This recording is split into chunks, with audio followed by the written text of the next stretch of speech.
Welcome back to Bones, Bourbon, Barley, and Brass. We're a lifestyle channel where we discuss interesting things. We have a Bones episode for you this evening.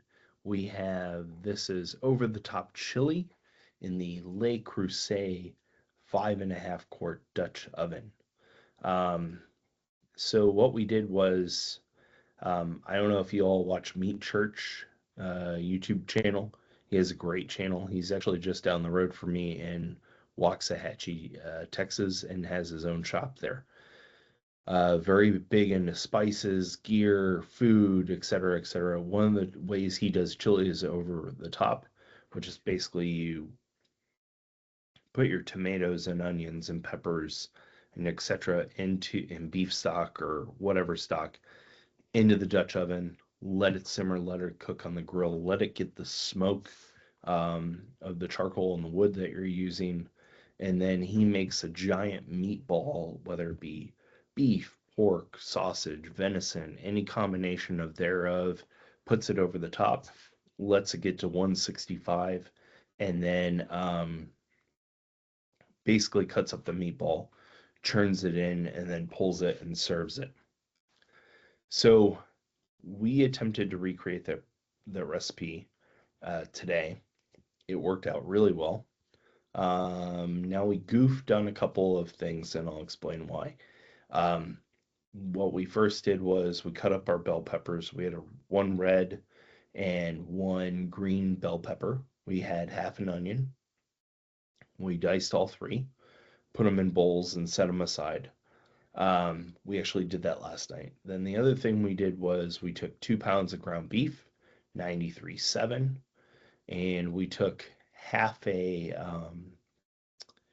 sausage of Jimmy Dean original pork sausage, breakfast sausage, and then half a stick of chorizo. Put it in a bowl, combined it into a giant meatball. We also seasoned it with salt, pepper, and garlic. Put that in the refrigerator overnight. The next morning, we fired up the grill. We use a chimney starter. It's awesome because it gets the charcoal going. We did the snake method where around the Weber, we did the entire snake. And we used hickory and cherry wood for this recipe.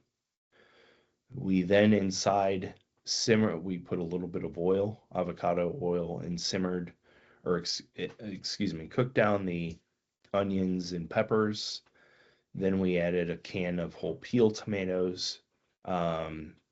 We mashed those with our spatula, and then we added 2 cans of original Rotel. I also added about a cup of beef stock, unsalted. I don't want to say I'm salt sensitive, but I am salt sensitive. I like to add salt last whenever possible in dishes because sometimes things can be a little salty. Now, here's where we added chili powder, we had smoked paprika, we added black pepper. Now here's where things get interesting. In the past, I've added cinnamon and never done Mexican chocolate, but Meat Church said add Mexican chocolate. Well, we went and got the Abuelita Mexican chocolate, and they come in the little discs, and they're in 6 segments. Well, in my infinite wisdom, I was like, well, let's start with 2. So I added 2. Yeah, that's pretty good. So then I added another 2. I was like, yeah, that's pretty good. And I was like, well, screw it. Let's just add the whole frickin' disc. So I added the whole frickin' disc. Well, I added it, and I know why I added it. It was because my tomatoes were a little acidic, and I wanted to temper the tomatoes and get more of a chili flavor. So I added it.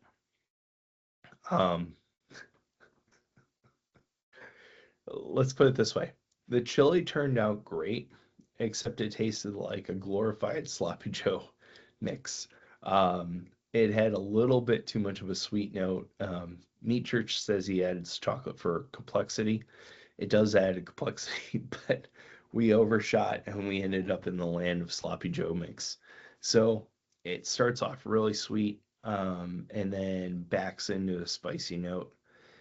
Also in this chili, we didn't do beans, which was purposeful. We wanted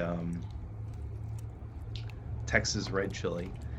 And the other thing I didn't do is often I get the dehydrated peppers and the guajillos and I forget the others. But anyways, I put them on the cast iron, let them aerate, and then I hydrate them, and then I blend them into a bit of a paste instead of chili powder. And I didn't do that this time, and I'm just kicking myself for not doing it. So, um, again, another incomplete dish, just like our bread that we did a few days ago.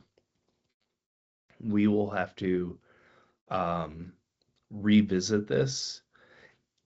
The chili's not bad. It's just more akin to sloppy Joe mix than actual chili. Whoops. So, um, if you like this content, go ahead and like and subscribe. Go ahead and comment. Um, if you have questions, feel free to put questions, comments, concerns. We also need to thank our sponsor, Toro Land and Ranch Company, www.torolandranch.com. They are an e-commerce platform with vacant land, livestock, working dogs, and soon to be goods and apparel. www.torolandranch.com. Toro Land and Ranch Company. Thank you to them. And until next time, cheers.